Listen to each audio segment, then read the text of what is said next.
So today I wanted to talk about my simple talking head setup that I use for recording my YouTube and vlogging videos. So basically this setup that you're seeing right here. I'm also going to talk about the things that maybe I wouldn't buy, especially if you want to be more mobile. And with new technologies, with AI and editing, things maybe you don't want to spend money on and the things that you probably do want to spend money on because we want simplicity and we want to be able to create videos quickly and easily. And that's the setup I've gone from. I actually use pretty low tech equipment. I've invested my time and money in other things. For example, this microphone here is the one that everybody uses. It's the Shure SM7V. And it's a great microphone. And especially for me in the last number of years, when I've been traveling around Southeast Asia, everywhere I go, it's very echoey rooms, high ceilings, lots of tile, hard floors, not enough soft finishing to remove that echoey background. So having a dynamic mic is basically meaning that it's just going to focus on the sound right in front of it, and it's not going to take up much of the sound in the room itself. So it does make the echoey sound better. And these can actually make your voice sound a little bit rounder and a little bit fuller. But they're about $500. And what is the benefit of these days? I mean, obviously, if you want to look like a podcaster or a professional YouTuber doing talking head videos, then maybe it brings a bit of extra credibility to your videos. So there's some benefit in that sense. But the issue is if you're recording directly into your computer like I am, so I'm literally recording into Descript now, which is one of the editing tools that I use. So it's live streaming straight into my computer. And in order for this to talk to my computer, I need another like magic box that basically converts the sound from this into something that my computer will understand. So that's another cost. And I can't remember how much that was, but I think it was at least another $100 to $150. So just for the sound setup here, I'm probably looking about $650, which I don't think for most people these days is necessarily a good investment of your money. So what I would potentially recommend is using wireless mics. So there's loads of different wireless mics that you can get these days. And I've got the DJI Mic Mini, but there's DJI 2 and there's the Lark and there's all of these wireless mics. The Rode Wireless Go, but they're a little bit more expensive. But I think the DJI or potentially the Lark wireless microphones are very, very good. Now, we can actually remove the background sound from videos these days with the different editing tools. Most editing tools now have some sort of noise removal. Therefore, I don't necessarily need this. And the benefit of those wireless mics is they clip right onto me because I move around a lot and I'm often looking at the screen. So I'm moving my head away, which then means that the sound goes up and down and the leveling it can make the leveling of the sound go up and down a little bit. So by having those wireless mics, I can change room and the microphone is always recording close to me. And they cost about $150 for a set with the transceiver, even cheaper if you just buy one of them. So they're a great option just to have clipped onto you. And they mean that you can be more mobile. So if you're perhaps going out and about and you're using, say, an action cam or a different camera, that automatically connects to this. So I'm using an action cam for my B-roll and other stuff. So if I was to record footage that you're probably going to see of the different equipment as I'm talking about it, I'll be using this camera. But if I was going out and about, I could have the wireless mic and be speaking directly into this and it automatically connects. But if I have the transceiver, I can plug that into my computer and then that automatically records and converts the sound from the wireless mic as well. So it's a great setup in terms of just connecting to my computer and having sound that's going to be great quality. Maybe not slightly as full as this microphone, but for the sort of money I have to spend on this, is it 4 times better? No, it's definitely not. So unless you really want to go for the look of this, and in terms of having to transport it around, if I invested in this, but then I was moving away from sitting at this desk, it's very difficult for me to take this massive mic with me and have it plugged into this box and the computer. So it's not very functional in terms of vlogging, but it does look better. So I would potentially go for one of the wireless mics and then add studio sound in Descript or do some of the sound improving things afterwards. to remove any background noise if there is any still with those microphones. But they normally have built-in noise reduction as well, which can make those much better as well. You could also use this actually as your webcam. So if I was to get one of these, I could get this, or you could get the Osmo Action 3. I'm not sponsored by any of them. In fact, yeah, I bought all of my equipment myself, so I'm very minimal in the type of equipment I use. But I can sometimes use this here. I actually have it connected in front of me on my desk, and I often use this as well. It's not as good in the low light conditions unless you're going to do color grading, so I can't be bothered with half of that. So what I actually use for the camera is I'm using a webcam. So I'm using an Insta360 webcam, and it's one of the gimbal ones, and it can record up to 4K. I generally just do 1080p because it's easier for the computer, and if you're streaming directly, I think when you're doing larger formats in terms of storage, it's going to block all your computer up. But then most people aren't really watching, unless they're watching on TV, in higher resolution. And I don't really think the extra resolution of 4K really makes that much difference for these types of talking head videos. So I'm literally just using a webcam that goes straight into my computer.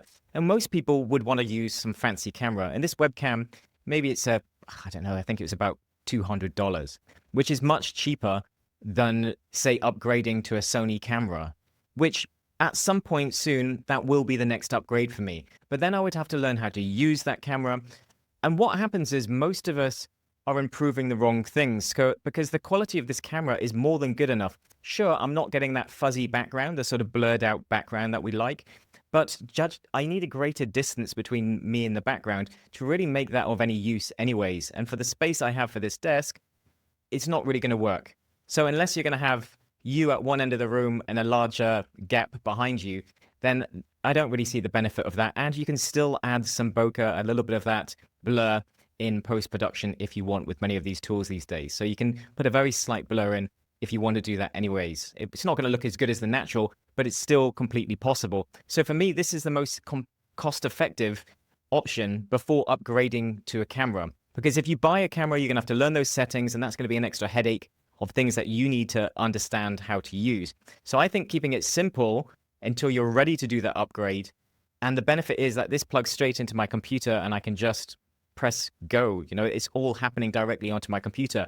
And if I'm screen recording at the same time, then obviously that makes things much easier. But as I was saying, the quality of the camera, it's actually the light that improves the quality of the image dramatically. So you're better off investing in a good light setup than you are actually in a new and improved camera. Starting off with what is easy for you just to press record and start recording. And I just have my iPad here in front of me. It's got a few bullet points, and then I'm just talking to the camera, and that's it. I just go with it. It's nice, it's straightforward. I can press record, and it's quick and easy. And the lighting is very forgiving because you can use natural lighting, and you could just be facing a window. But what inevitably happens is every time a cloud comes over, the lighting level changes. And you get these dips in continuity, which can make, if you're editing different scenes or different sections, it can make it more abrupt because suddenly the light goes up and down. So the editing feels a bit more aggressive, and it's harder to correct that in post-production. So it's easier to completely black out all of the light and then just have one light here, one key light, as they call it, at a 45-degree angle.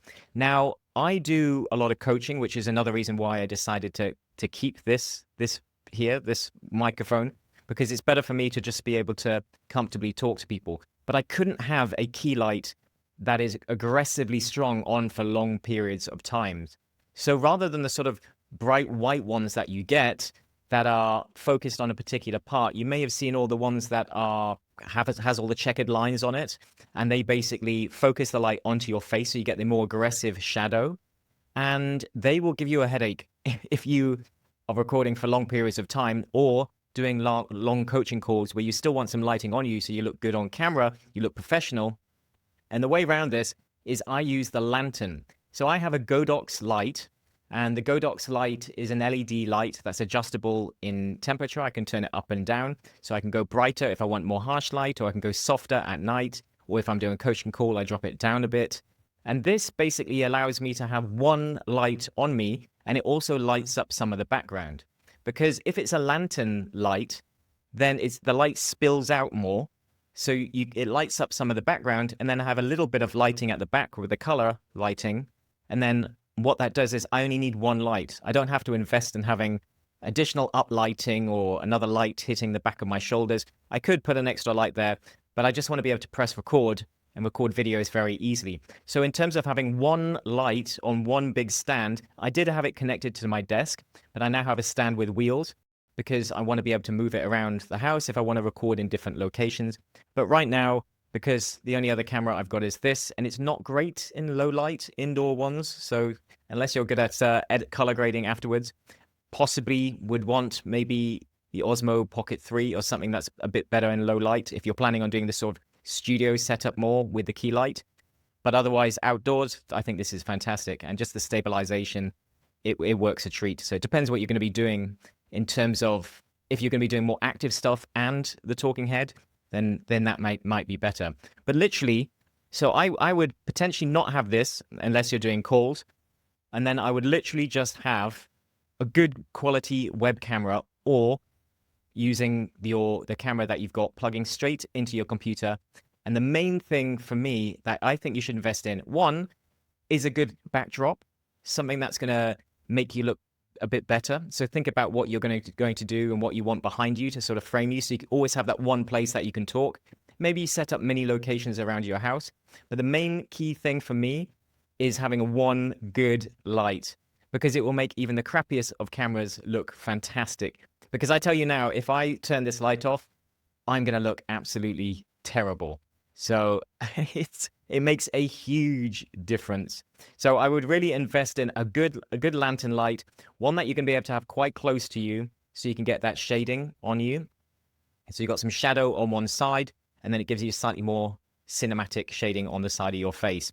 So that's very easy, very simple. A webcam straight into my computer, and then the main thing is going to be that light that you can then move around to different locations as well if you wanted to.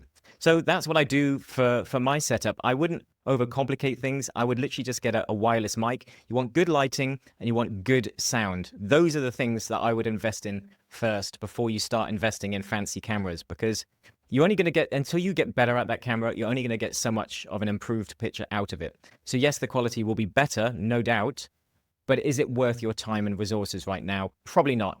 That will bring dramatic improvements. Now, as always, if you would like more help growing your vlog and your YouTube channel, then I will put links in the video description to our community and other free training. Thanks for watching, and I'll see you in the next one.